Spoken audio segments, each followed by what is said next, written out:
In the name of the Father, and of the Son, and of the Holy Spirit. Amen. O Lord our God, you are the lover of justice and truth. Give your grace to our Parliament and to all who direct the affairs of our nation. And guide us by your Holy Spirit, we humbly pray, that by word and deed we may promote the well-being of your people and set forth your peace among all nations, through Jesus Christ our Lord. Amen. Let us say together the prayer our Lord himself has taught us. Our Father, who art in heaven, hallowed be thy name. Thy kingdom come. Thy will be done on earth as it is in heaven. Give us this day our daily bread, and forgive us our trespasses, as we forgive them that trespass against us. And lead us not into temptation, but deliver us from evil. For thine is the kingdom, the power, and the glory, forever and ever. Amen. And may the grace of our Lord Jesus Christ, the love of God, and the fellowship of the Holy Spirit be with us all now and forevermore. Amen. Senate is now in session.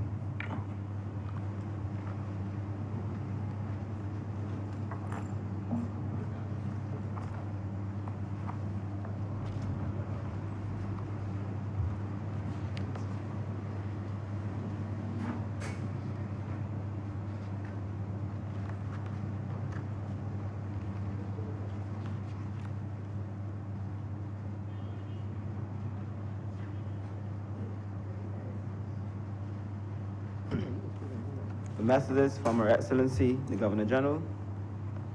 Announcements by Your Honor, the President.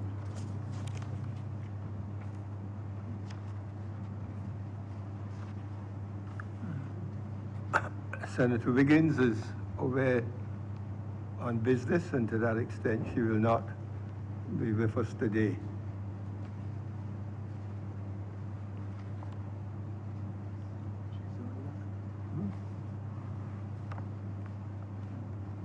We do have two sets of minutes for July the 17th and the 24th to be confirmed. I beg to move that the minutes of July 17th and July... I beg to move that the minutes of July 24th and July 17th be confirmed. Question is that the minutes of July 17th and July 24th, 2019 be confirmed. All honorable members in favor, please say aye. Aye. Those against, please say no. We think the ayes have it. Presentation of petitions, presentation of papers, reports from select committees, questions to ministers, requests for leave to move the adjournment of the Senate on matters of urgent public importance, statements by ministers or parliamentary secretaries, personal explanations, motions relating to the business or sittings of the Senate moved by a minister, introduction of bills.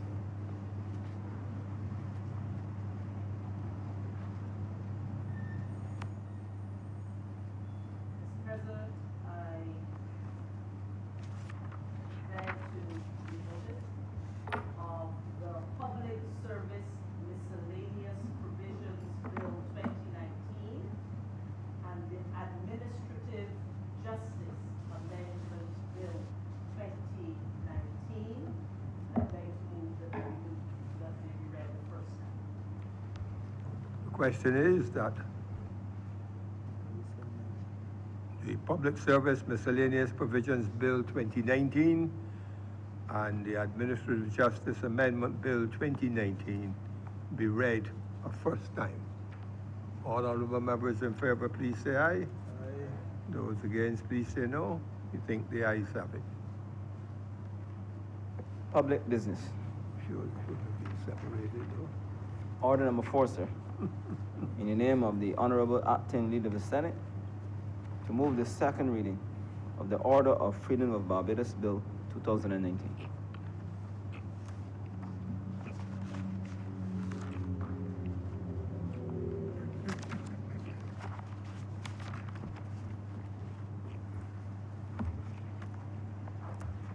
Mr. President, it is with pleasure that I rise to introduce the Order of the Freedom of Barbados Bill 2019.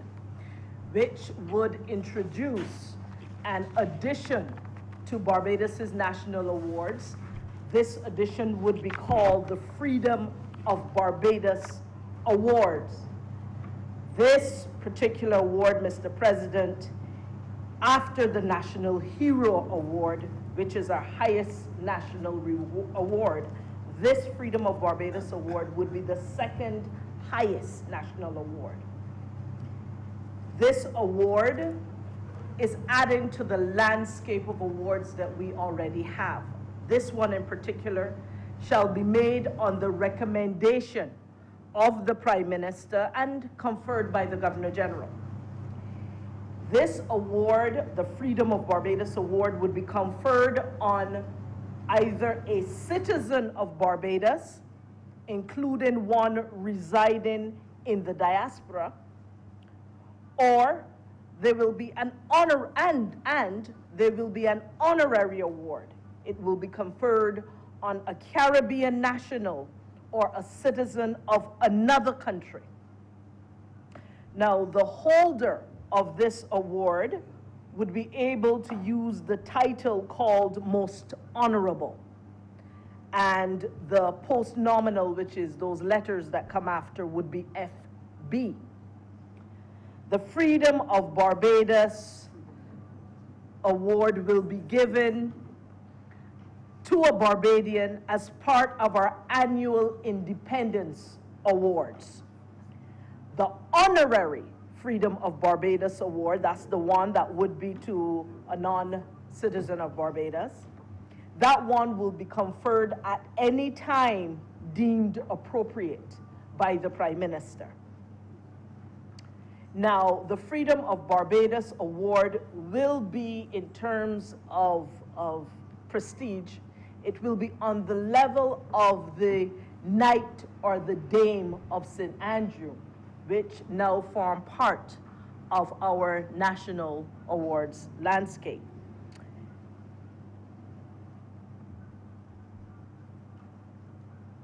No more than 3 awards of the Dame, Knight, or Freedom of Barbados combined, no more than 3 awards would be conferred in any one year, ensuring that the prestige of the award remains and that there are not too many at any one time in the country. Barbadians who have distinguished themselves either by outstanding service to our nation or extraordinary and outstanding achievement and merit in service to Barbados or to humanity at large would be eligible for nomination for the Freedom of Barbados Award. A person who's not a citizen of Barbados, who has made a contribution to Barbados, or is a head of state or government in recognition of an event or national significance, can also be considered for these awards. As I mentioned, this award does not replace anything. It is additional.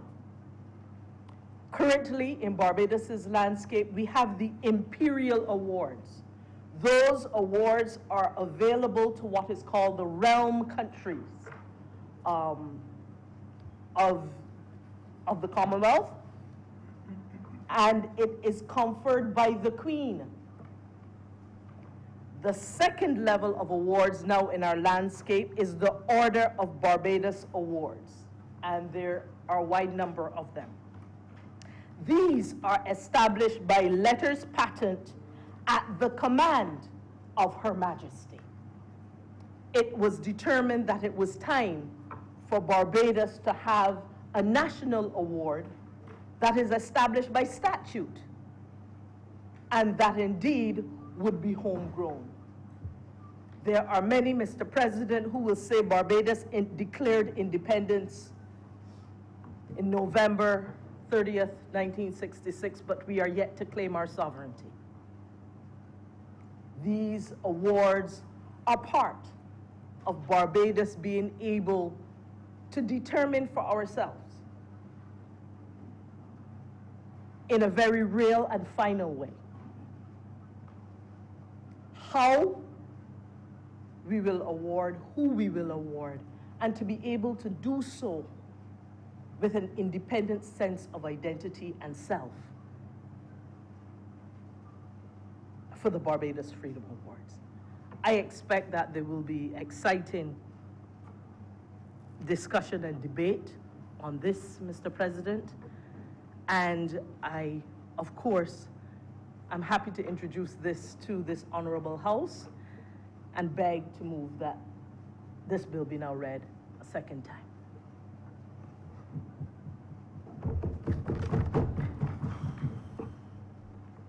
Question is, bill under consideration, be now read a second time.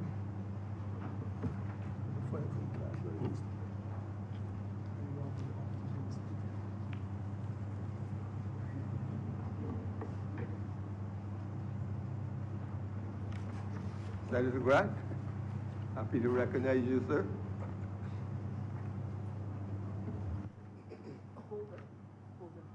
Thank you, Mr. President. I'm extremely happy this morning to be able to speak in support of this bill, the Order of Freedom of Barbados. I think, sir, that it is extremely important for us as Barbadians to be able to have that recognition and to be able to have an identity with respect to our awards that relate to what is essentially Barbadian. Mr. President, as you are aware, a lot of the existing awards would have been through the relationship which we have had with the United Kingdom, where we have, in essence, adopted a lot of the systems and mechanisms that the United Kingdom would have had, our systems, sir, of governance, our parliament, our legislature, our judiciary, the manner in which our public service functions. Those elements, sir, were all significantly influenced by the fact that the colonial masters, as it were, would have provided those systems for us. And I think, Mr. President, that this bill is able to signal to Barbadians the importance for us to observe very carefully our uniqueness and to reflect on elements that are truly Barbadian. You know, very often, Mr. President, people speak of independent nations. And sometimes that causes me to smile, because what does that truly mean? And how is that truly reflected?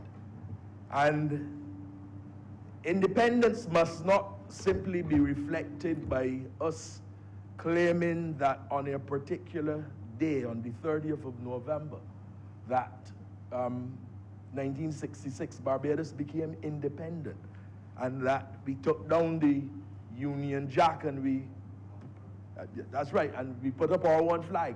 That in itself does not reflect independence.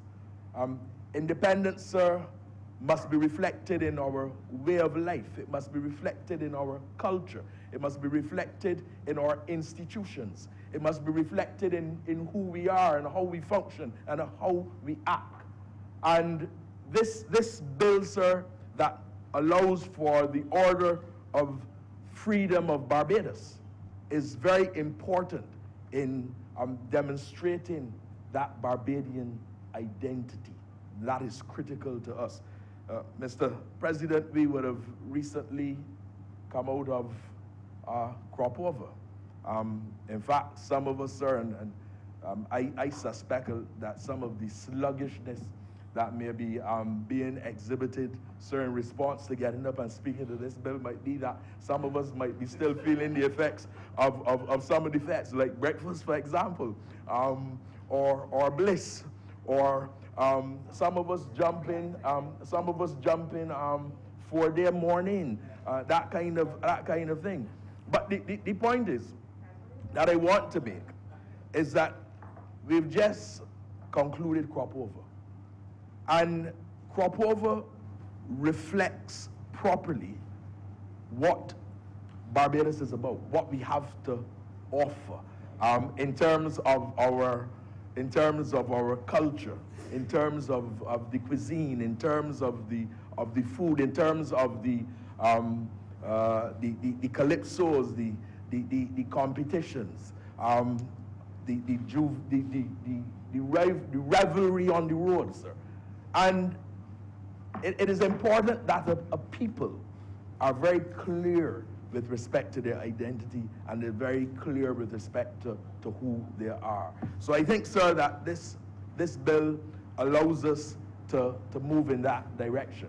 I also think, sir, that it is very important that we are able to recognize those who have made significant contribution with respect to the development of Barbados and who may not necessarily be Barbadians. I believe, sir, that the bill does allow, when this is passed, it does allow, sir, for the conferring of the Order of Freedom of Barbados on persons who are, or governments that would have worked and collaborated with the government and people of Barbados. And I go back to where I started about independence.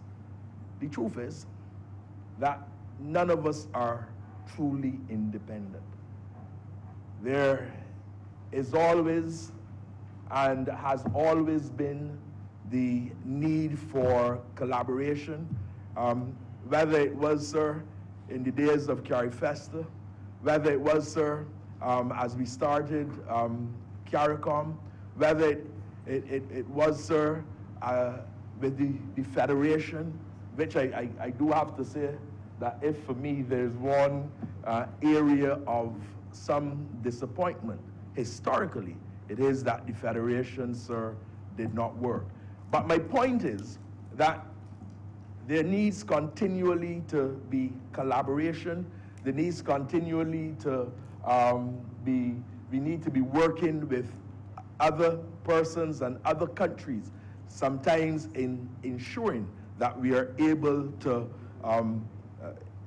have action and have identity placed on those issues that are critical to us. You know, sir, I would have said in this chamber before that we are in a fiercely competitive global environment. There was a time during the years of the Cold War when the Caribbean countries were given special attention. They were given special attention because the reality at that time was that the Caribbean was essentially the back door of the USA, and it was important to ensure that during the Cold War years that you did not have the dominance of the dictatorship kind of the authoritarian type of political administration taking place in the Caribbean. And what happened was that there was significant emphasis placed by the USA to the Caribbean. Sir, with the dismantling of the Soviet Union, in the days, I believe, Mikhail Gorbachev would have been at the time the person at the helm of the Soviet Union, and you had the Soviet Union breaking up. You had the different countries then within the Soviet Union becoming independent. The attention was no longer being paid to the Caribbean in the way that it would have been in the past. It therefore means that there has to be stronger collaboration between the Caribbean countries in ensuring that we are able to maintain our presence, that we are able to exploit whatever opportunities exist to the benefit of the people of the Caribbean. So while this bill speaks to the, while it speaks, sir, to the order of the freedom of Barbados, and I'm trying to find the trying to find the bill that I just had there. But while it speaks, sir, to the order of the freedom of Barbados, at the same time, there's the recognition of conferring that on non-Barbadians, and I think that that is appropriate and that is right, because we do have to recognize that there has to be that collaboration in these days, particularly when the Caribbean is not given the kind of focus. It is also important, sir, because, you know, none of us in the Caribbean can do it alone. The truth is that, and there are others in this chamber who can speak better than I can to the issues of trade, to the issues of the impact that globalization has had in removing trade barriers. They can speak to the impact of Barbados being forced to remove licenses as protective measures, because what would have happened in the past, Mr.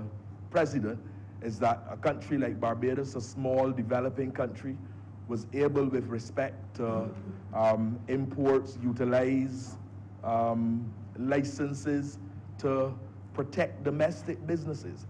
There was a time, sir, that once the thrust of globalization started to be felt, and once the impact of the World Trade Organization started to be felt, Barbados had to remove its licenses. And I believe that Barbados would have, back in the early 1990s, I believe, sir, removed the licenses and would have introduced bound rates of duties. But, sir, what happened is that the bound rates of duties only would have protected domestic entities for a specific time, because those bound rates of duties were continually having been to be reduced over time. The point that I'm making, Mr. President, is that in the new global environment and in this new competitive environment, where big countries and small countries are expected to compete in the same way, it is difficult for us as a small nation to exist on our own. I do have to say, sir, that while there are provisions made with respect to the WTO and with respect to trade, you know, one of the things that you will observe is that the bigger countries are able at times to get around the rules. They're able at times, they're big industrialized countries that speak to the issue of subsidies with respect to certain sectors. For example, agriculture comes to mind. They speak to the issue of subsidizing agriculture, but would you imagine that they are at the same time subsidizing agriculture in their countries? And what happens is that it puts a small developing nation such as Barbados at a real disadvantage. And it means, sir, that it is critical and it is important for us, therefore, to be able to collaborate and to work together. I believe, sir, that this order allows Barbadians to recognize that we can make a valuable input and that we can be recognized for the work that we have done as Barbadians. And that is very critical and that is very important. There was a saying, sir, that wherever you go in the world, you can find a Barbadian. And I suspect, Mr. President, and I've been hearing recently, as you know, sir, tourism is the area that I focus on. And recently there has been talk about possible space travel. I would not be surprised, sir, that when you go to space, you will find a Barbadian there already. It would not surprise me at all. And the truth is that Barbadians are making a meaningful contribution to the development of the global economy. And we've really come in now, this is really a small village now that we are in this global economy. So, Mr. President, I am very, very happy to support this bill that is before us. I believe, sir, that this bill, the honorary conferment of the order, as I said before, that is very critical and that is very important. I believe, sir, that it is critical that Barbadians have that identity. You know, we take pride. I remember, sir, growing up as a little boy around Independence time. And for me, independence meant at that time fireworks. I like the fireworks. I like the displays. But most importantly, sir, I love the conquests. And that was great for me. But we have to, as policymakers, we have to make sure that we are able to provide the history for the younger generation, and that we have to be able to infuse in them what is really important as being Barbadians. I believe, sir, that, you know, as we speak of this order today, we really have to reflect on the development that Barbados has made over the years. And while we have done that, I think, sir, it is also important, though, to reflect on some of the things that we would not wish to take with us into the future. Sir, I don't complain too much about hairstyles and dress and all of that. I remember, Mr.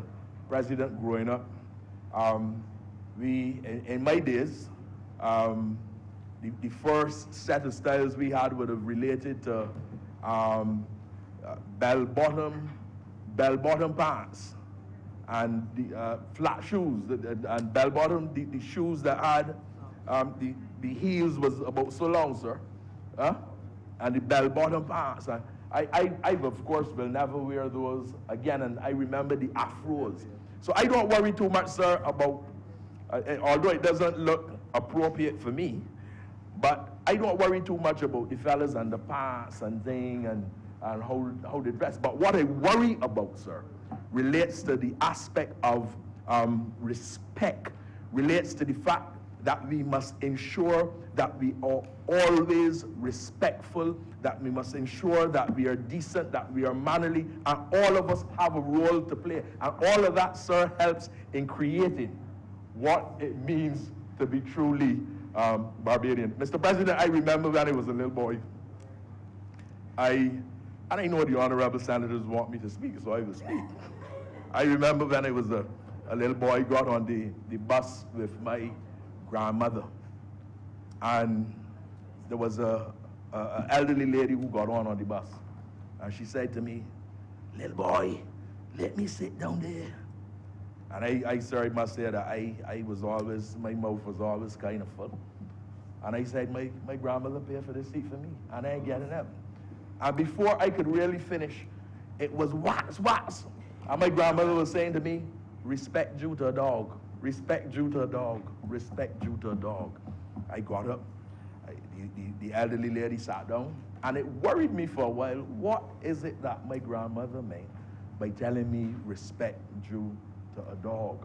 What she meant was that no matter what your station is in life, you have to respect one another. You have to respect each other. And so today, sir, as we speak in relation to this bill, I'm asking Barbadians to reflect on the good values of the past.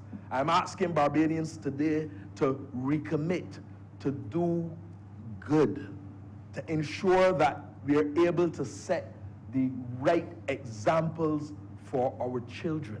I'm asking, sir, that those of us in the church not simply stay in the church, but to get into the communities as well and to work with those Barbadians that need to be supported. I'm saying, sir, that while this bill is of extreme importance, it is also very important that all of us do our part in making Barbados a better place for all Barbadians and all visitors alike. Mr. President, sir, with those few words, I'm obliged.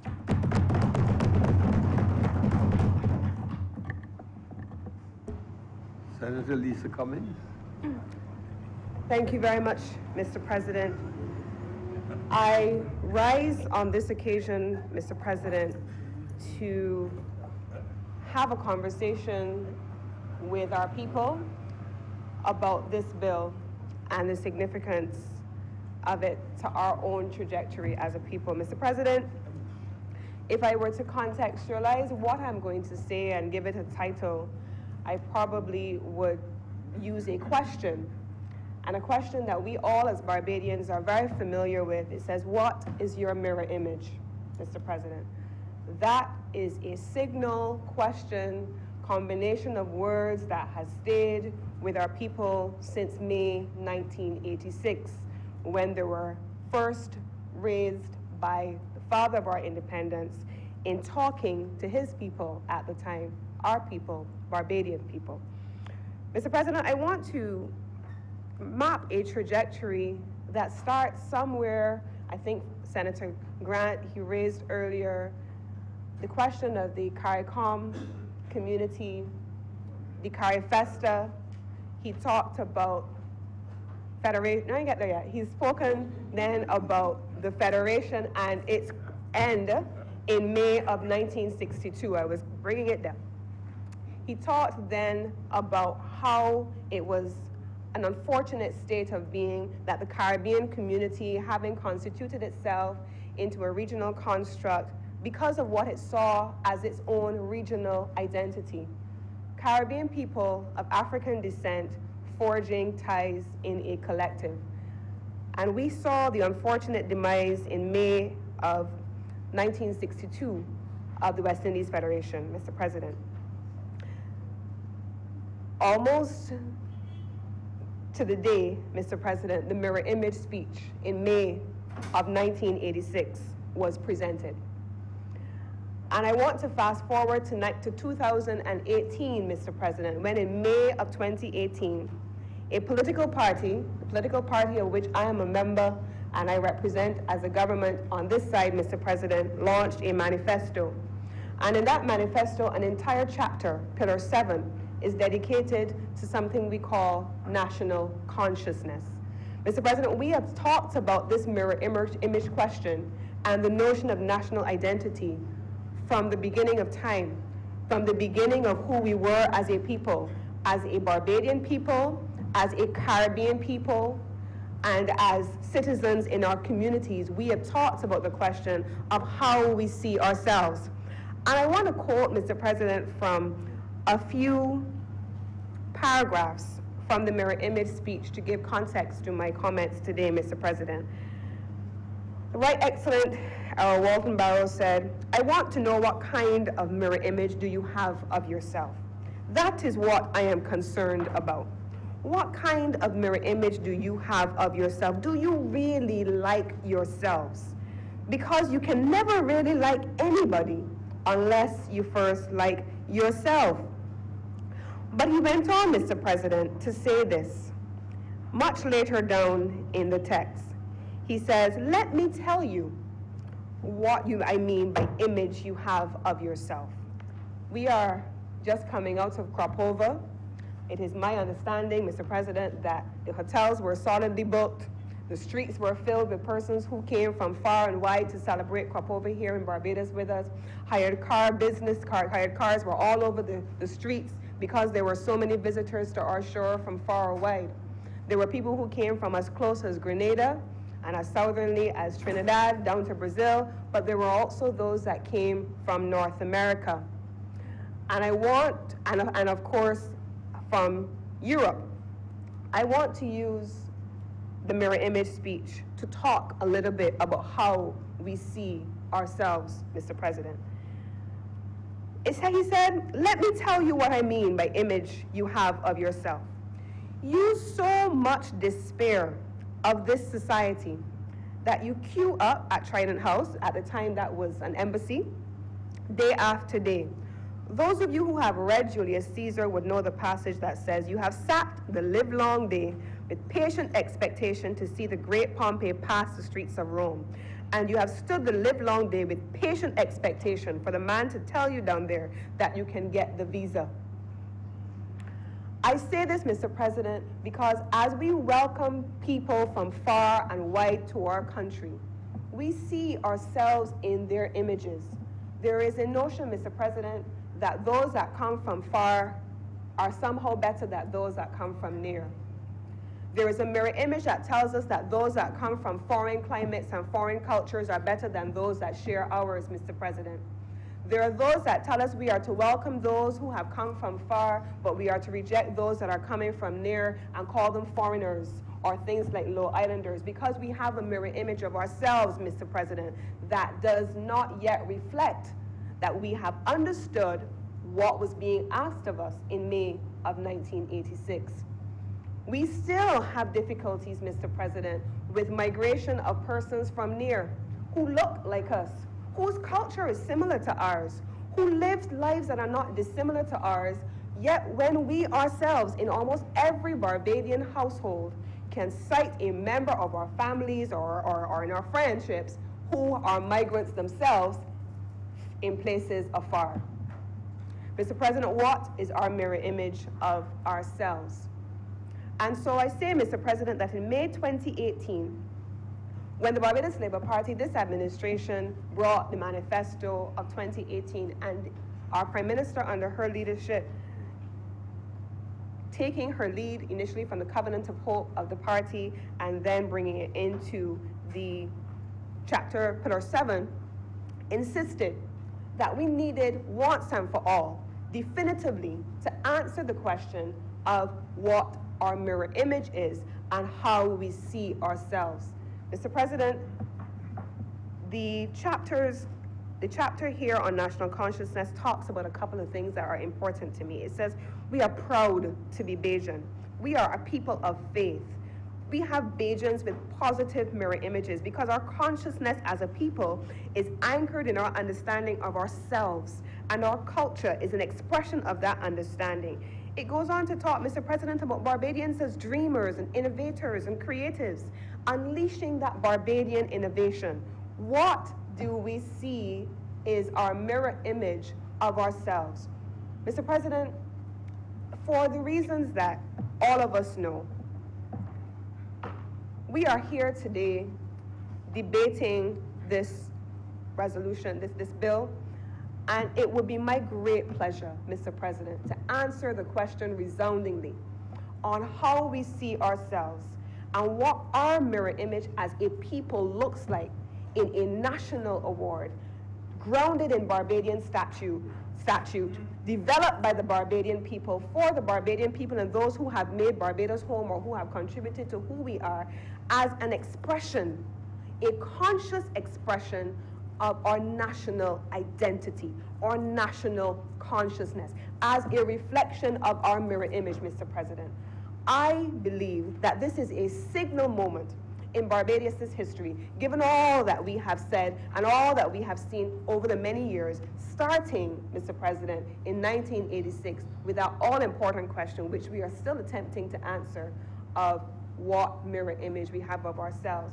Mr. President, I have the privilege now, in my role at the University of the West Indies, to be leading a task force where we are at the University of the West Indies looking to introduce into Barbados, not just, we already have the Arabara Center for Creative Imagination, we already have BA programs in fine arts, and we already have excellent programs also at the Barbados Community College. But I'm pleased to be chairing a task force at the University of the West Indies where we are looking now to take this to another level and to introduce to Barbados to the landscape, again in answer to the question of who we are as a people, a faculty dealing with the question of culture and the creative arts in all its facets, Mr. President. We're talking here about national identity, helping our people to see, to thrive, to dream, to soar, to innovate in a Barbadian way that is authentically representative, Mr. President, of our mirror image. And it is for that reason, Mr. President, and it is for the reason that all of us in our respective spheres are supportive of our tourism agenda, our trade agenda, getting authentic Barbadian products onto the market at home and in the diaspora, trading with our partners. We are seeing the reinvigoration of the Caribbean single market and economy, and we're hearing the reports out of CARICOM that once again we are investing in those that look like us, talk like us, identify with us, and have a shared history and shared future with us, Mr. President, in this CARICOM space, having moved well beyond where we were in 1962, and then with the introduction of CARICOM in 2001, Senator, the revised Treaty of Chagan-Ramos, Senator Rogers. So, Mr. President, I give my full support to this bill. We are a former British colony, but we are an African people. We are a Caribbean people. We are not European. We're not British. We are Caribbean people, Barbadian heritage, African descent, and I am of the full view, Mr. President, that every aspect of our lives needs to be infused with that authenticity of us as a people, representative of our consciousness of who we are, and that is fully embodied, Mr. President, in my view, in this order that is before us, where we will be celebrating Barbadians and non-Barbadians who reflect our own identity and give voice and face to the fact that there is Barbadian excellence in all its spheres and it is authentic. And with those few words, Mr. President, I wish to give my full support to this bill.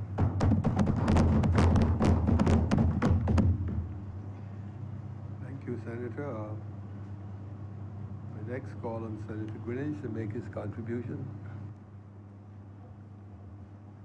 Thank you, Mr. President. Mr. President, in giving my support to this bill, I want to begin by saying that in the years that I've been on this earth, I have been involved in two professions only. I have been a teacher and I've been a lawyer. And so I have to give a little secret away, which is, I'm not going to say I don't love the law, but I loved teaching. I really and truly loved teaching. And sometimes when I'm alone, I reflect on my career as a teacher. And I also reflect on those who taught me. In particular, I reflect on the headmasters. And I say this because I have an admiration, a place in my heart for so many of those past head teachers. Not just the ones that taught me either. Head teachers as a whole.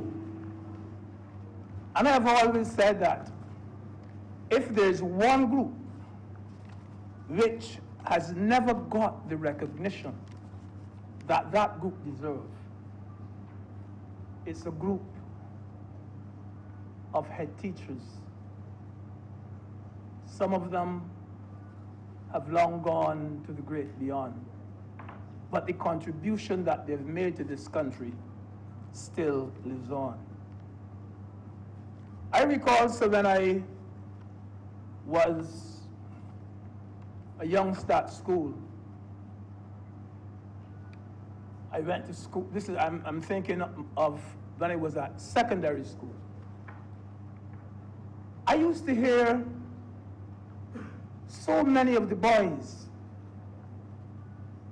talking about their headmaster, their former headmaster. There was one head teacher whose name came up so often. His name was a Mr. Cuffley, and became an inspector. And there were so many of the boys at school who used to reflect on what a good headmaster Mr. Cuffley was and what contribution he made to their development. And sir, I reflected too on the headmasters in my district who made such significant contributions. I had a Mr. Darcy Murrell, a Mr. Maxwell who was at Shrewsbury. I recall the name of another head teacher, so I don't know if you remember him, taught in St. Philip. His name was Lionel Keith Cheltenham. You know him well. And so there was also another headmaster called Edwin Bell. And these were men who did so much for the children that passed through their hands. So sometimes I sit and I wonder, as I reflect on certain schools too. I reflect on Foundation School in particular. I didn't go to Foundation, but I can tell you of the awe in which a certain head teacher was held. His name was Harford Skeet. There was another head teacher there called Mr. Wellington. These were men who were admired. I remember St. Leonard's boys, they had a Mr. Dighton Griffith. And when you hear the St. Leonard's boys speak of Dighton Griffith, and later on when they spoke of another one called Norman Daniel, these were great headmasters. Sir, I say all that to make this point, that these were men, sir, who were the agents of change. Agents of change in the lives of hundreds of children, as I said, who passed through their hands. These were men who transformed the lives of many Barbadians. And so, you know, many of them never got a reward. They never got any award, not even a JP award. And they've gone to their graves without any national award whatsoever. Some of them might have got something, a few of them. But to my mind, even what they got as an award did not match what they deserved. These were men, sir, who did not expect any national honor. They simply loved their job. They had respect, as you say, so of the entire community. They loved their work. These were men, sir, who were literally smiling while they were doing their job. Men who thought, sir, that no sacrifice was worth the name unless it was a joy. Men who thought, sir, that sacrifice and a long face should never go together. Men who believe, sir, that service on this earth is the rent that we pay for our room on earth. These were people we could admire without apology. And sir, and as we look round today, we realize that the influence of those past head teachers, that influence is still with us today. And here's the contrast, sir. Here is the contrast. One morning, about a year and a half ago, I opened my newspaper, and lo and behold, a former minister of government who had helped in dragging this country through the mire, through what is now known as the lost decade, was given a national honor. A national honor, I would believe, sir, for his part in dragging us through those lost years. And I asked myself, and I still even today ask myself, did he deserve it?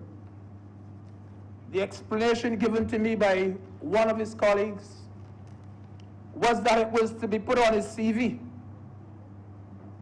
in preparation for his leading the party.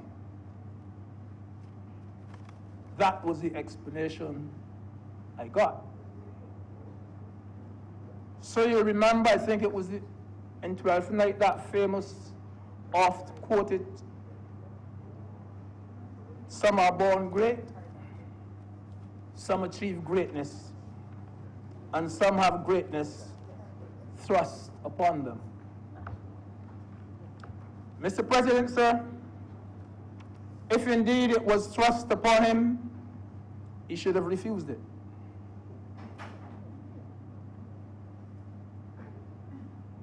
Yeah, he should have refused it. I would rather, sir, earn my award, earn my honor, than have it thrust upon me. You know, and to top it all, that particular awardee will not be remembered by that national award. I think he remembered more by what the electorate did to him a few months after he got the award. And I think the secret, the message that he got was, you didn't do a good job as a minister, nor I didn't do a good job as a representative, so out you go. But whenever he pins that insignia on his jacket, I think he should look at it and ask himself the question, did I really deserve this? Sir, you and I will agree that it is better to deserve honor and not have it than to have honor and not deserve it. I think we could agree on that, sir. So there can be no question that this government knows that we in Barbados see ourselves, in fact, how we see ourselves is more important than how others see us. This will be an award, sir, with its origins in Barbados, an indigenous award. And this Order of Freedom is another attempt by the Barbados Labour Party government to recognize those who, by their work, have done this country proud, who worked for the good of their fellow citizens. I agree with the whole question of no more than 3 in any 1 year, because as you and I know, sir, you cannot cheapen these awards. So this is the same Barbados Labour Party government, the same party who took the lead in naming national heroes. I was a member, sir, of that cabinet. I was a member when we sat down together and named our national heroes, which now is the highest and the most important symbol of achievement and national recognition in the country. And so not only did we name our national heroes at that particular cabinet meeting, it was about 2 or 3 of them in cabinet meetings. So we insisted that the Right Excellent Sir Garfield Sobers be named a national hero while he was still alive. That is the important part of that particular one. While he was still alive. So, this is the same Barbados Labour Party government who insisted that a statue of the Right Excellent Errol Walton Barrow be located in Independence Square. We did not play politics with that. We insisted that it should happen. So, even though there may be those who do not approve of the order of freedom, one thing which we can say about the Barbados Labour Party administration is that we've always been a party of ideas, a party of good ideas. I'm obliged to you, sir.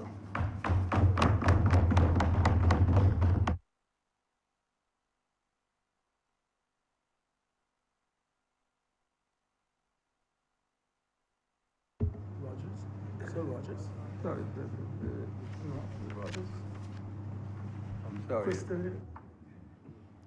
Thank you very much, Mr. President. He's on. It was not my intention to speak on this particular bill. However, I'll just add my 2 cents to the matter. I wish to, first of all, commend the government for conceptualizing the Order of the Freedom of Barbados award. I think it is very timely that we're discussing it in what we observe as the season of emancipation, where just a few days ago, we observed the Day of Special Significance, the 1937 riots, and also on August 1st, we observed Emancipation Day, and then later this month, we'll observe the Day of Special Significance for the abolition of the slave trade. And I listened very carefully to Senator Cummins and Senator Grant as they made their presentations. As they went back, Senator Grant to 1966, Senator Cummins a little further back. But I think if we're going to talk about the freedom of Barbados, we must first acknowledge who we are as a people and the history that has brought us to this point. We have come to this point with the recognition that what we call Barbadian today does not really involve any indigenous group to this island. We were all brought here, or we came here via some route.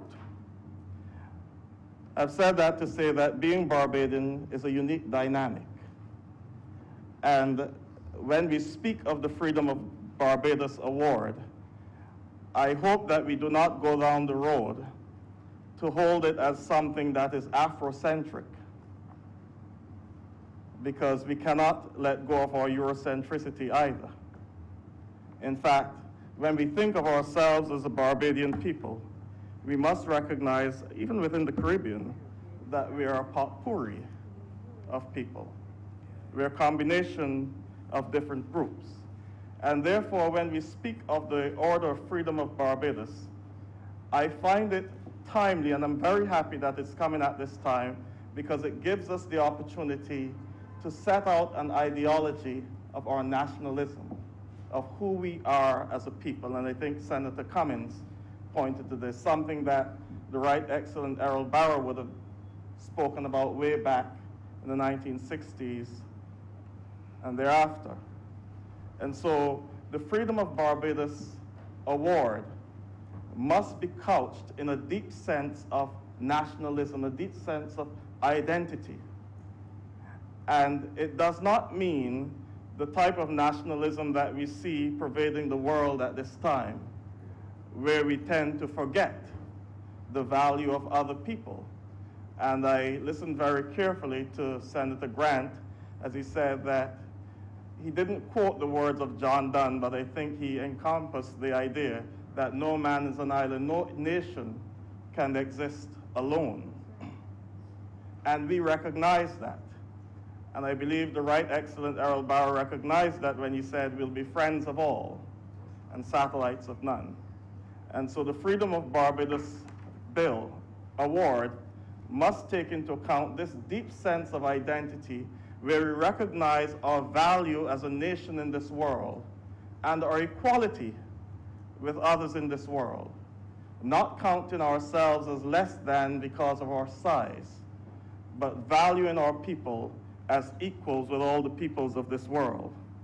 To this end, I agree with Senator Grant that it involves working alongside and with others.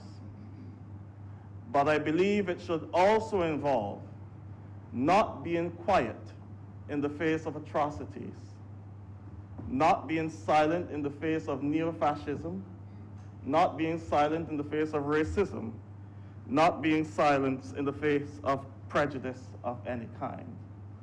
And I think that alongside this bill, I believe there should be some booklet or something that goes into our schools, something that can teach our children what it really means to be Barbadian, who we really are.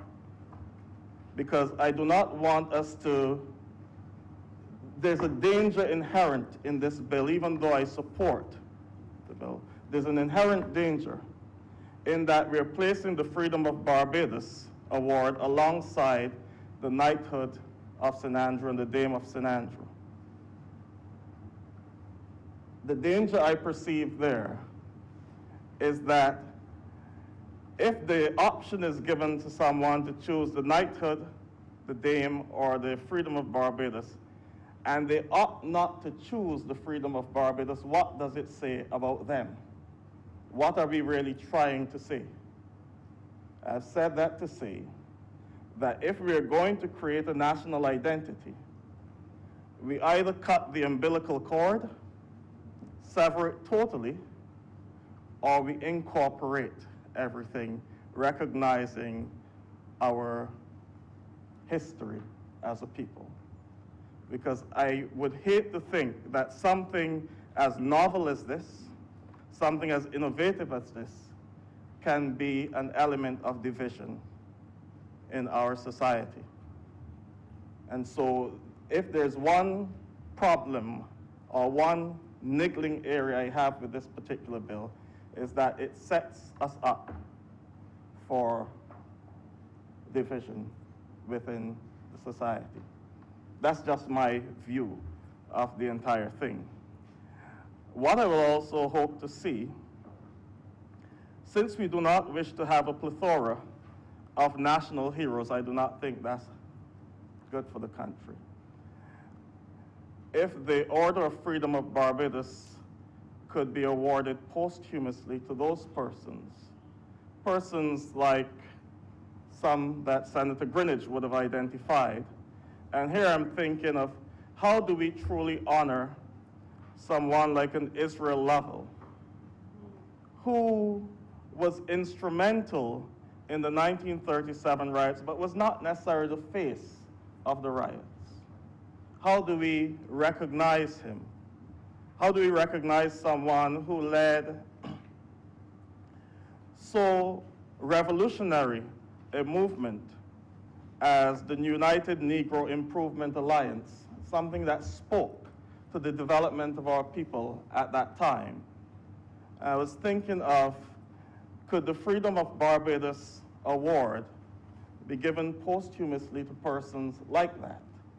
who would have made a significant contribution to the development of where we are. But there are so many of them that we do not want to create a plethora of national heroes, but here is something that is indigenous. Here is something that we as a people have recognized, that these people have made a significant contribution to the development of what Barbados is. And so with those few words, sir, I wish to support the bill, but just to outline the things that I say. Thank you, Senator Rogers. I next recognize Senator Crystal Haynes. Good morning, Mr. President and colleagues. Thank you for the opportunity to speak on this bill. So many may not know that I am a knight. I received my knighthood back in 2011 through marriage. Our knights are our homegrown heroes. They've demonstrated a genuine capacity to uplift their fellow man.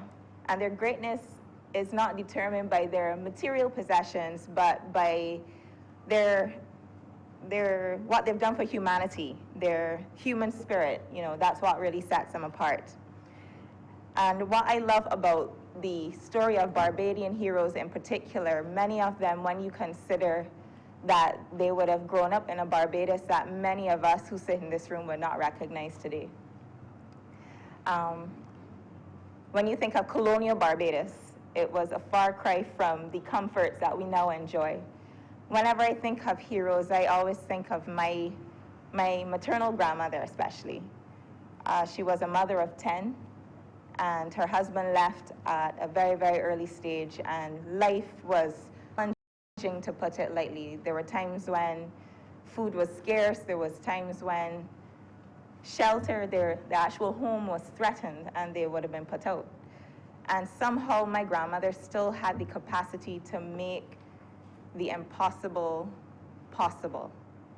All 10 of her children grew up and have made an impact and have raised people like myself, and she was always so loving and so kind. And what was nice seeing the latter part of her life was it's such a contrast to what my mother would have told me about. So in her latter life, she was a justice of the peace. She had a small church in her community. Even the rude boys respected her. She was fearless.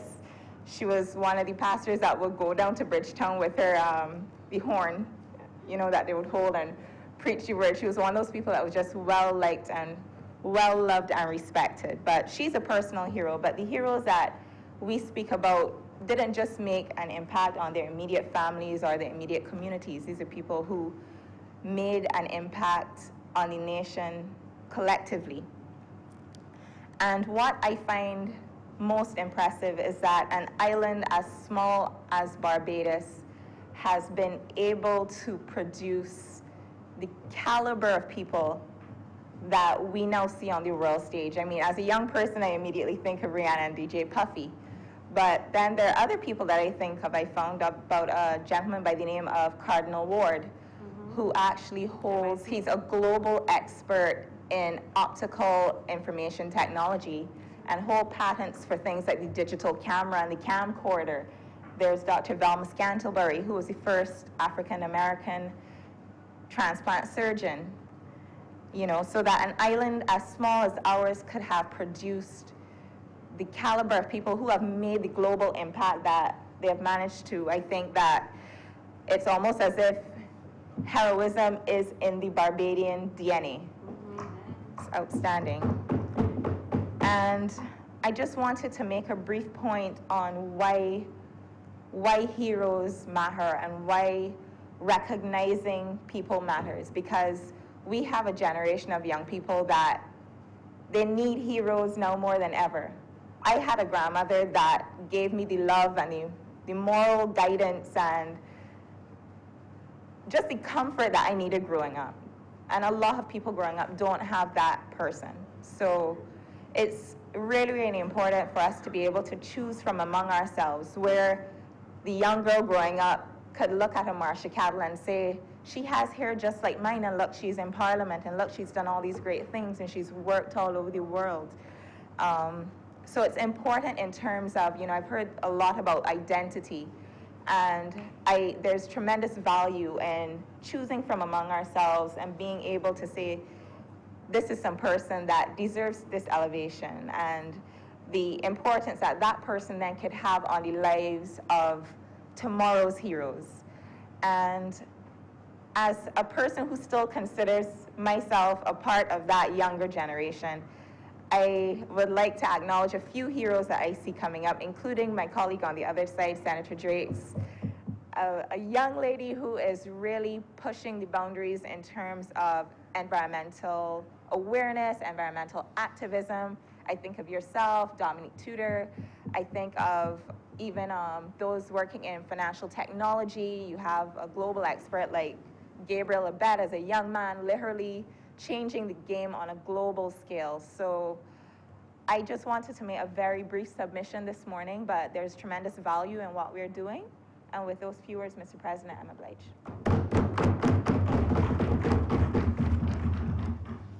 Senator Boyce.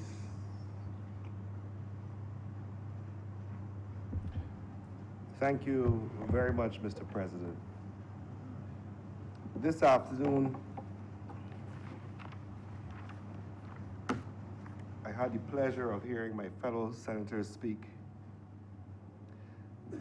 And this bill and the topic of my contribution actually came to me while partaking in our national festival.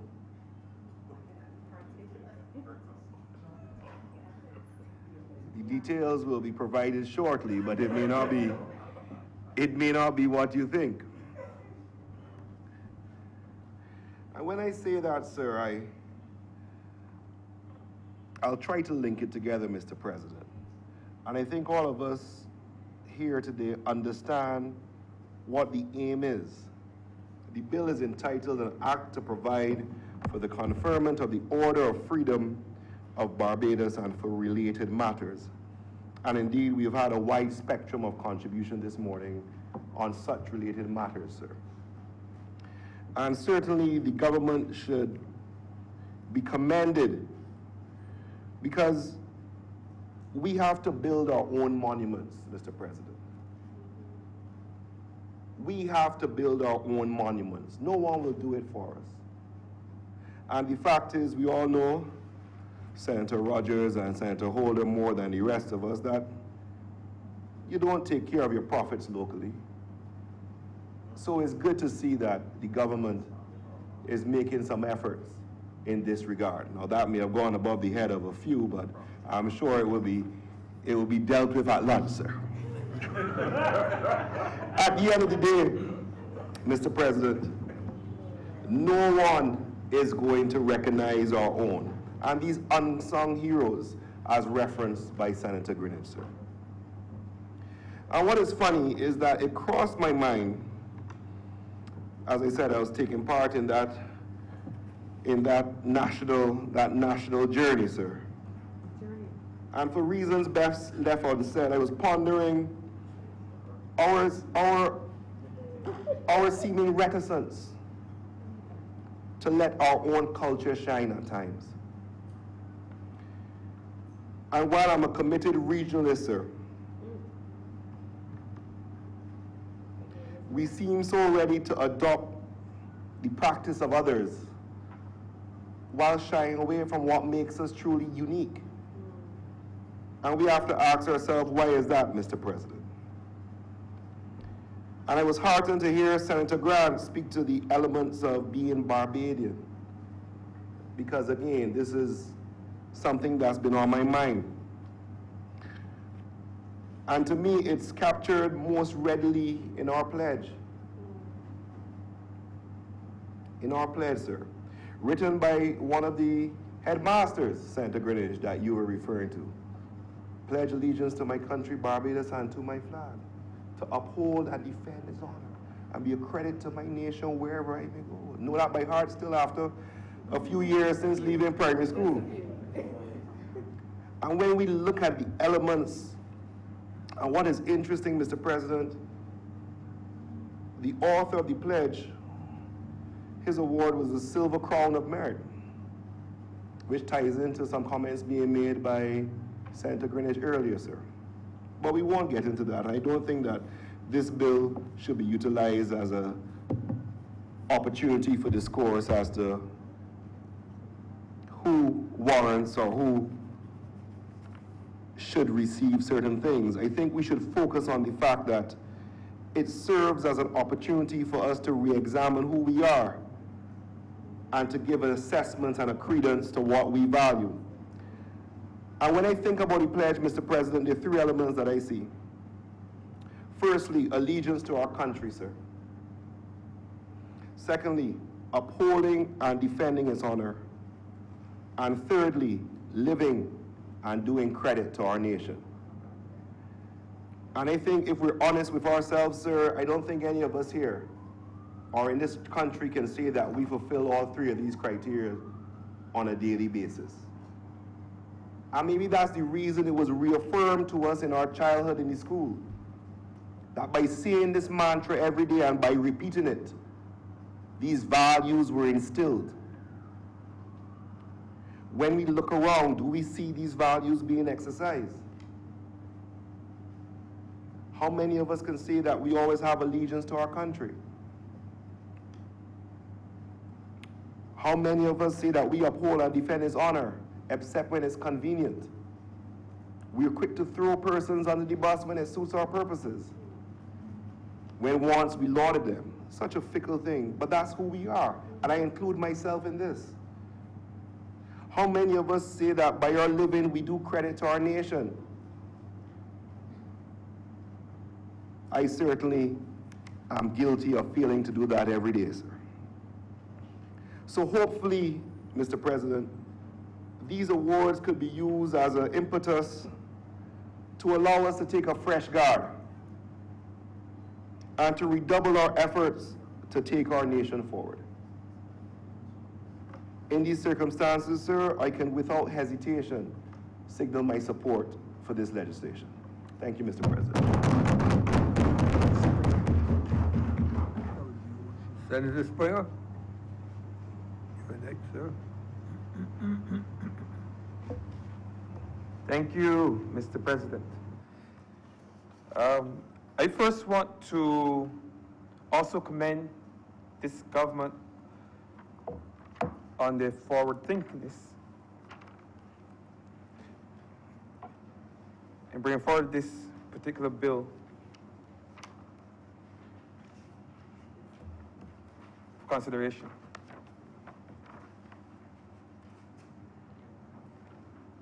Mr. President, it is no secret that I hail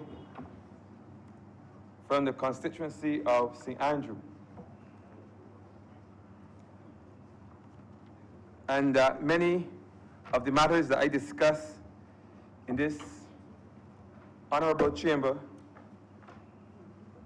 have some kind of nexus to St. Andrew.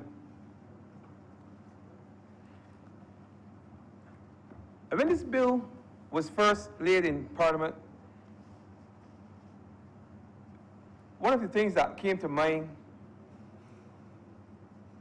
was that St. Andrew, being a small, in terms of population, rural parish, has produced a disproportionate number of outstanding Barbadians. St. Andrew. Some of them have been recognized over the years, but some, as mentioned by Senator Greenwich, alluded to by Senator Boyce, have gone unnoticed, yes? Could be considered unsung heroes, in the sense that they have never been truly recognized for their contribution, not only to the St. Andrew community, but also to Barbados as a whole. And I just want to rattle off a few names of persons who we might have been familiar with the name, but did not know that they got their genesis is in St. Andrew. Some were born in St. Andrew. Some would have moved into the constituency or the parish later in their life and made their name in St. Andrew. But all in all, they are today associated with St. Andrew for those persons who live in St. Andrew who know about them. I think about persons like Joy Edwards, who was not born, was born in Darthold, and anybody who knows the Scotland district realizes that Darthold is just a stone's throw from Belle Plaine. You know, it's in St. Joseph, but it's like button bound. You wouldn't even know when you're in Darthold. When you leave St. Andrew, you're in St. Joseph. But these are persons who would have contributed to the community. Then you have persons like Conrad Hutt, and these are the ones that are well known. He was the vice captain of the West Indies cricket team, born right there in Shorey Village in St. Andrew.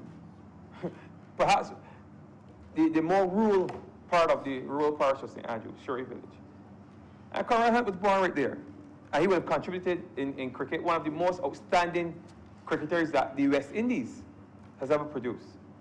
Was listed among the top 50 of the greatest cricketers produced in this part of the world. And of course, persons would have known about Ermy Bourne. Of course, she would have had the name of St. Andrew conferred upon her some years ago through the efforts of this particular administration, the BLP government, and in some ways through the efforts of the representative of the area, the Honourable George Payne. So I think that a person who have made a contribution, being the first elected female parliamentarian, first woman elected to politics in this country, would have that title conferred upon her. So we have persons like Ermy Bourne.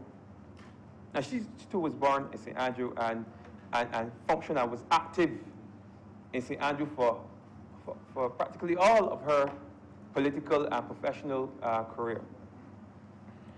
And another woman, and I think they should be interested to one of my colleagues who I know will speak about the women and the industrious nature of women in rural communities at some point later on this month, was a person, Ermy Rock. You cannot talk about industrious women in Barbados and do not mention Ermy Rock. Miss Rock, of the Rockland bus service, if any of the younger senators in here have ever heard of Rockland bus service. Yeah, preceded the transport board. Before transportation was nationalized in this country, and transportation was private.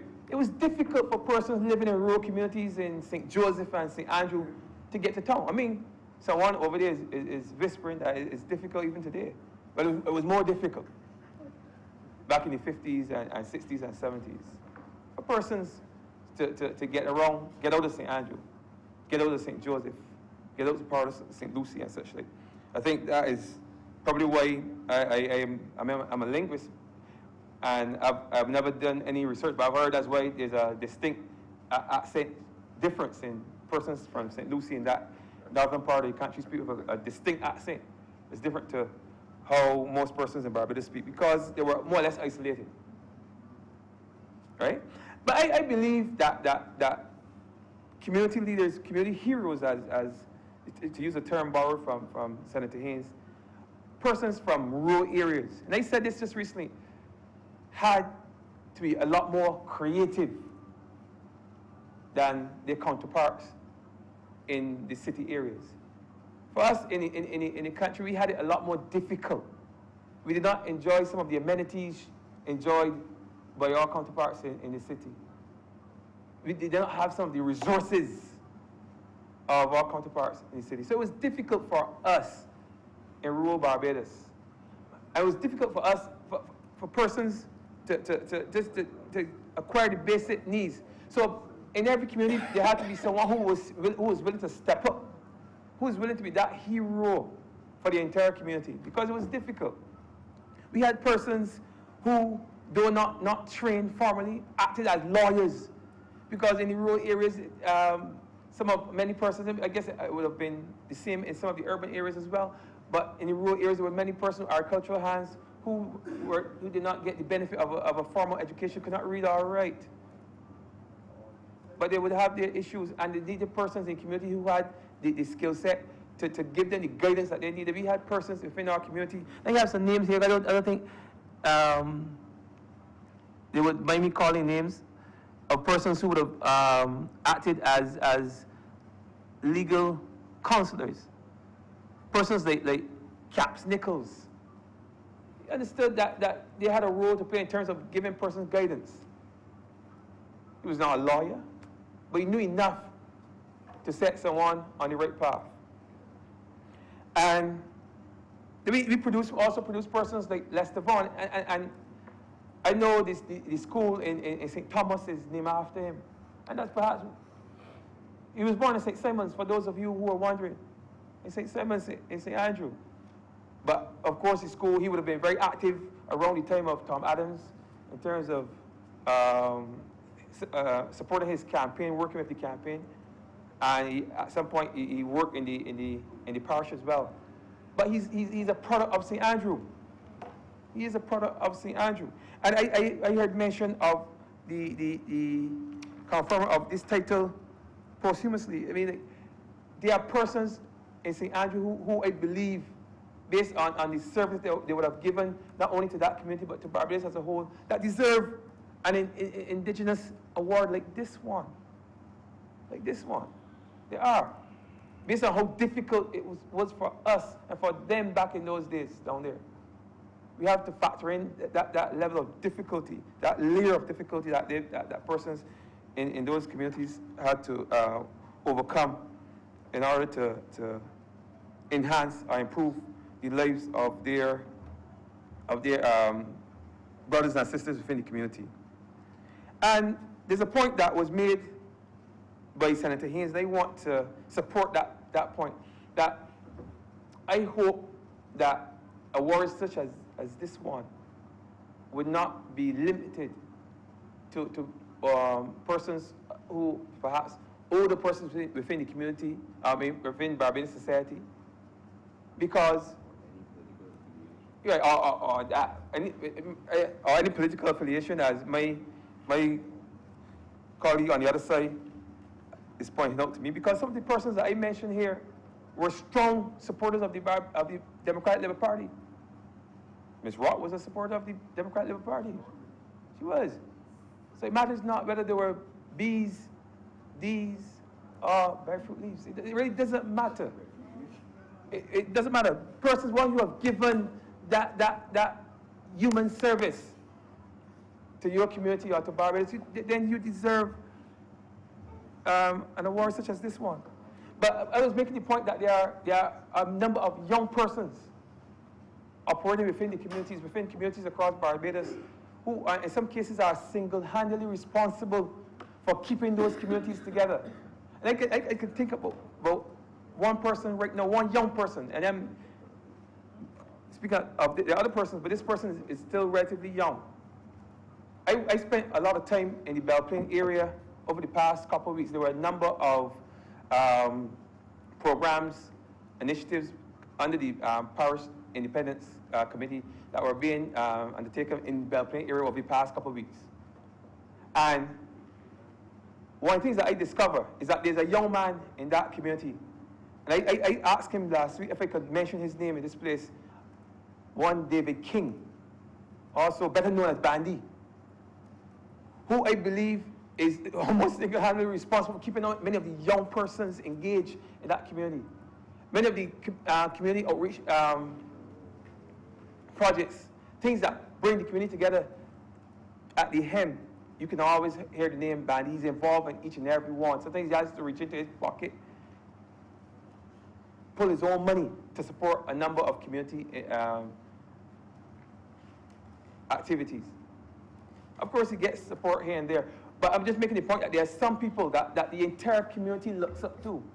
And I would have mentioned his name if I didn't believe that the entire Belle Plaine, Shorey, Chalky, every place I go, I was in Chalky Mountain, and the young people in Chalky Mountain, especially young boys And these are the ones that we worry most of about, because many of them are unattached. But because of Bandy, his work through sport within that catchment area, but based in the Belle Plaine area, a lot of those youngsters get training, form part of the St. Andrew Lions football team and such like. Through this young man, I think he is, to me, is a community hero. Even persons from Orange Hill, where I'm from, would go down to be trained in Belle Plaine under Bandy, and he brings in resources. I don't know how he funds it, but he brings in resources to assist and enhance the product coming out of that area.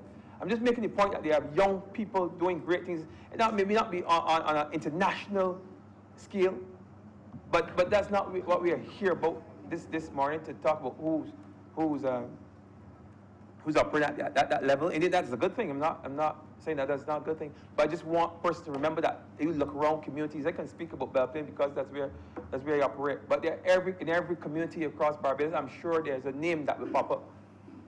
Persons who have done outstandingly well for their community, who have done everything in their power to keep their communities together.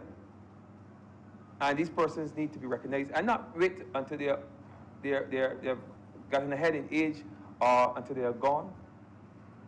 But now, in today, when they're still around, still active, so they can appreciate and feel appreciated for what they've done for their communities. Because in many cases, they have not done it for any monetary reward or for any kind of reward. They did this because they love community, they are community-minded, they're community-driven. And believe me, there's no better feeling other than being a teacher. I've been a teacher just like Senator Greenwich. And I can tell you quickly, this is just an aside, that there's nothing that feels better as a teacher than to see your students do well. When you see them years later come back to you and they're thankful. Sometimes they thank you outright. Sometimes they just tell you how their life has evolved and improved because of something that you might have said to them. You know, there's no better feeling than that. The only feeling I think that I know that is similar to that, I think, is when you give your all to your community. When you do a similar deed for your entire community. Mr. President, I just want to reinforce the point as I close, as I throw my full support behind this particular bill, that we must seek out those persons out there who are giving their all, every day, everything, for their communities. We must seek out those persons, whether they're young or old, regardless of their affiliations. We must seek those persons out, and we must recognize those persons. This is a good piece of legislation. This is what this country needed. This is a sign of a country that has matured and understands the importance of homegrown titles and awards. We have understood that. Now you can see I'm smiling because I feel good to be part of an administration that is this forward-leaning. That's the truth. That's full of ideas that will benefit this entire country, that will make us feel good about ourselves. That will make us feel good about where we have come, where we have gotten. That's why I'm smiling this morning, Mr. President. So as I close, I just want to, once again, just fully associate myself with the sentiments of my colleagues, both on this side and on the other side, in fully supporting this piece of legislation. And with those few words, Mr. President, I'm obliged to you. Senator Crystal Frakes. Good afternoon, honorable colleagues. I will be very brief because I did not intend to speak on this bill, but a spirit that sits next to me.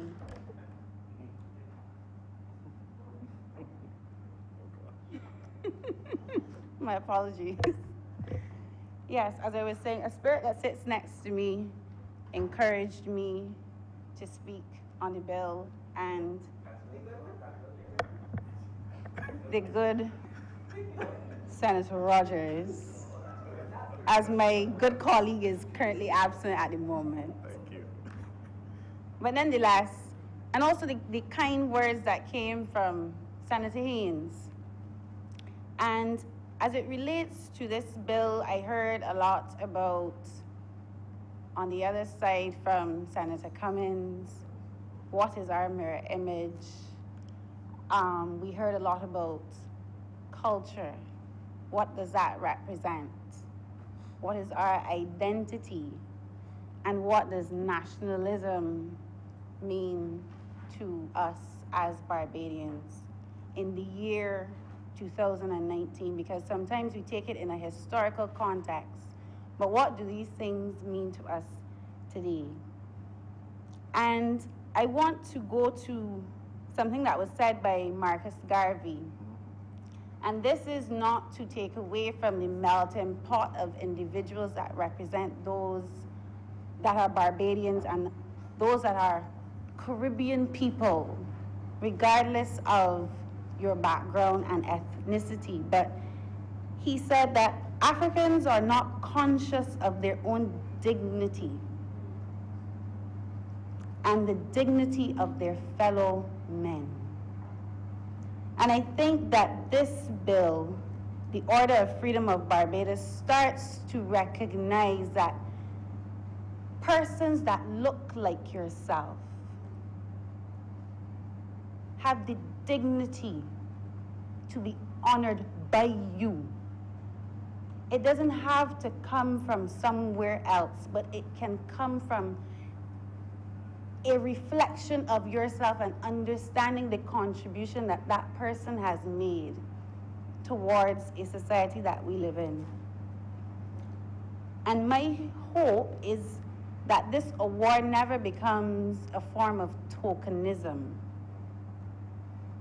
It never becomes a placeholder where we forget that very much rooted in our society are issues of social inequality and inequity, economic disparities that exist, and that we do not get caught up in the laurels and the titles, but always remember that as a people, if we move in a direction of national consciousness, we have to take everyone with us, Mr. Deputy President.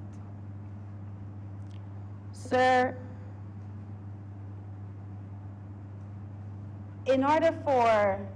there's a theory, in order for one to become truly conscious or to reach the point of self-actualization according to Maslow's theory, and this is where I'm going to try to tie this all together and wrap up shortly, is that you have to have some basic needs covered. Your basics need to be covered before you can even start to entertain that process by which you go through understanding self and understanding how you relate to others and have the mental maturity to be a good human being. Some might say that's not so because you had persons who lived in poverty, who would give their last to a neighbor. But somewhere along the line, I think, given the digital age that we live in and the technologically driven society that we live in, technology has somehow surpassed our ability to be socially responsible. People are also now saying the way by which technology has infiltrated our lives, we're less connected. So I say all of that to say national consciousness cannot come from a few accolades. It has to be very deeply rooted in understanding of self, in understanding of spirit, and understanding yourself in a collective and how you move a nation forward. There's an African proverb that says, and I'll wrap up here, if you want to go fast, go alone. If you want to go far, you go together, Mr. Deputy President. And with those few words, I support this bill. But I want us, even as we speak, you try to act it out in your daily lives, where someone can say, I look up to Senator McConney, because I tell her that every time I see her. Mr. Deputy President, we have to act in a way that is admirable towards others, even when you disagree. Mr. Deputy President. And I am a very strong and firm believer of what it is to be Barbadian and to care for your country. Unlike Senator Boyce, my daily work means that I pledge allegiance to this country every day and do my best by the sweat of my brow to ensure that there's a better Barbados when I leave this earth for those that come after me than what I was given. Mr. Deputy President, I'm obliged to you.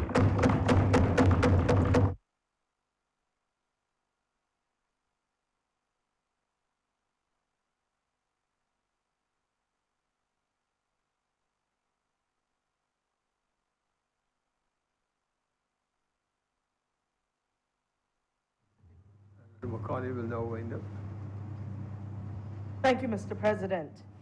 You know, as I wind up this Order of the Freedom of Barbados Bill 2019, I can see that it means so much to so many different people, and it has been expressed so eloquently by all of the members who have spoken today. You know, Senator Grant went back to his boyhood days, and he talked about the culture of independence and what this kind of an honor for the freedom of Barbados means to him. He spoke of his pride and independence and identity and how all of them are coming together for him in this particular effort that Barbados is making. Senator Cummins spoke about the speech from 1986 that took us through what is our mirror image, and she invited us to take a true look at ourselves, and that this is part of that, and that how we see ourselves is an important part of how we honor ourselves. Senator Greenidge, thank you so much for the work you did in helping to name the National Heroes of Barbados, which is the highest honor anyone can have in this country. And you went back to who we would call the unsung heroes, some of the head teachers, and you spoke, and it is something that will stay with me, and I trust it will stay with many others, where service is the rent we pay for our room on earth. Senator Greenidge spoke about this having to be an honor that is earned, that is the way in which it will maintain the stature and the respect that it deserves. Senator Rogers taught us about emancipation, and he spoke about the fact that for him this honor represents us being the kind of people who have national awards that do not exclude, but indeed that will include all people, regardless of ethnicity, racial background, etc. He wanted that this not just be an honor that people get, but that we also use it as an educational experience for people in school, for our young people in school, that they will be able to understand the people who are being honored and why, that their stories will be told. Senator Haynes took us around the world, and she talked to us about the caliber of people we have produced that stand out globally. And she also reminded us that there are emerging leaders to whom we must pay attention, including some she named in this room. Senator Boyce told us that we have to remember that we are the ones who have to build our own monuments, and that the light of our uniqueness needs to shine on an ongoing basis. And he encouraged all of us to redouble efforts to take our country forward. Senator Springer went to community, and he spoke of the community leaders who have contributed and who have achieved, whether it was in business or in sports or in politics. And I take this opportunity perhaps to signal to this honorable House that there is a proposal led by the Prime Minister of Barbados that as Barbados celebrates regathering in 2020, when persons from every parish will come home month by month by month, starting with St. Lucie in the month of January, that there will also be parish awards for those community leaders, whether they live at home or abroad, those who have contributed. I will say no more on that because the time for that will come, but just wanting to say that Senator Springer's contribution regarding community leaders, there will also be a place for us to continue to single those out and to support them. And Senator Drake's closed with the dignity in valuing self. And that value has to come with a national consciousness that takes everyone along. And I'm happy to say that the Freedom of Barbados Award, as it is intended by this government and through this bill, will certainly go a long way in doing all of the above. And Mr. President, it is with these words that I again beg to move that this bill be read a second time.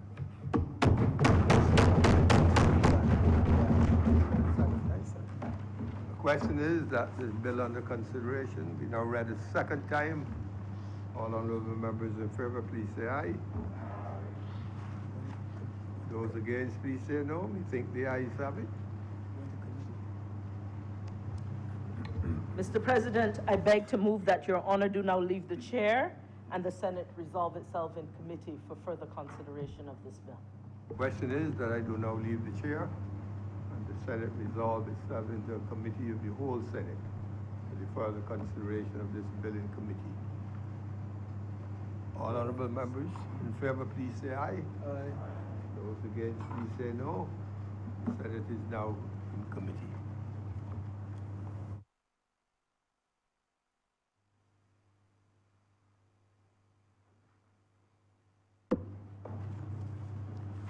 The Senate is now in committee. Clauses 1 to 5.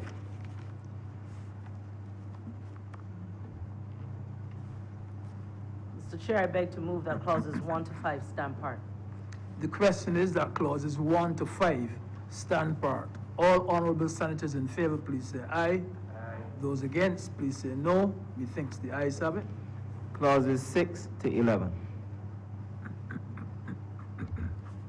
Mr. Chairman, I beg to move that clauses 6 to 11 stand part.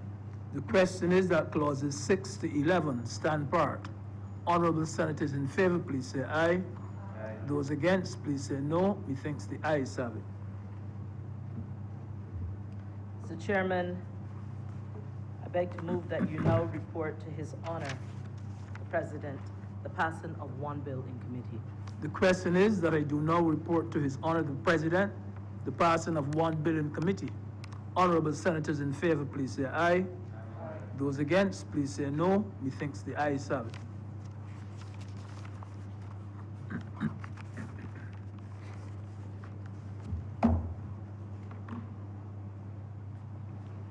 Chairman is reported to me the passage of the bill under consideration in committee. Mr. President, I beg to move that this bill now be read a third time. Question is that the bill under consideration be now read a third time. All honorable members in favor, please say aye. Aye. Those against, please say no. We think the ayes have it. Mr. President, I beg to move that this bill do now pass and be cited as the Order of the Freedom of Barbados Bill 2019. Question is? Act. Order of the Freedom of Barbados Act 2019. Question is that the bill under consideration do now pass and be so cited. All honourable members in favour, please say aye. Aye. Those against, please say no. We think the ayes have it. The bill has now been passed and will be cited as indicated.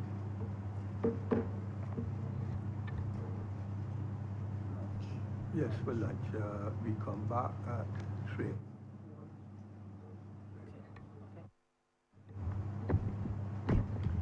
Mr. President, I beg to move that we now suspend and for lunch and returned at 3 p.m. Question is that you do now suspend for 75 minutes for the purpose of lunch, coming back at 3 p.m. All honourable members in favour, please say aye. Aye. Those against, please say no. We think the ayes have it. We are now at lunch until 3 o'clock.